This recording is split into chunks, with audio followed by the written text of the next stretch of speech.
కూటమి సభలకు వస్తోన్న ప్రజాదరణతో సీఎం జగన్ గుండెల్లో రైళ్లు పరిగెడుతున్నాయని టీడీపీ మాజీ ఎంపీ కొనకళ్ళ నారాయణ అన్నారు. సీఎం జగన్ నిరంకుశ పాలనను వ్యతిరేకిస్తూ కూటమి సభలకు పెద్ద ఎత్తున జనం తరలివస్తున్నారని చెప్పారు.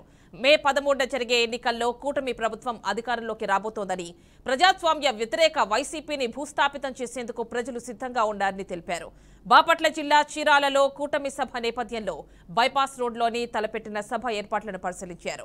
టీడీపీ ఎమ్మెల్యే అభ్యర్థి ఎంఎం కొండయ్య యాదవ్, ఎంపీ అభ్యర్థి కృష్ణప్రసాద్, బాపట్ల ఎమ్మెల్యే అభ్యర్థి వేగేశన నరేంద్రవర్మ, టీడీపీ మాజీ ఎంపీ కొనకళ్ళ నారాయణతో కలిసి పరిశీలించారు.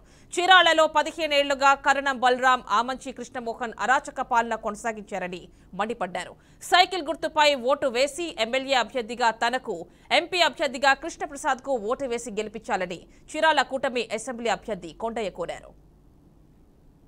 మీకు ఈ యొక్క నాయకుల నుంచి భవిష్యత్తులో రక్షణ అవసరమని నాకు అనిపిస్తుంది.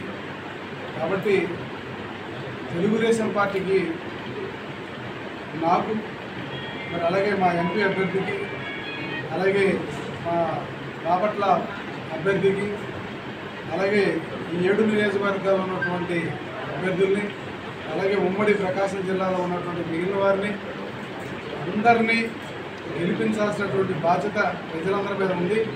అలాగే ముఖ్యంగా బాపట్ల పార్లమెంట్లో ఉన్నటువంటి అన్ని నియోజకవర్గాల నుంచి ఈ యొక్క సభకి ఇచ్చేసి ఈ సభని జయప్రదం చేయాల్సింది.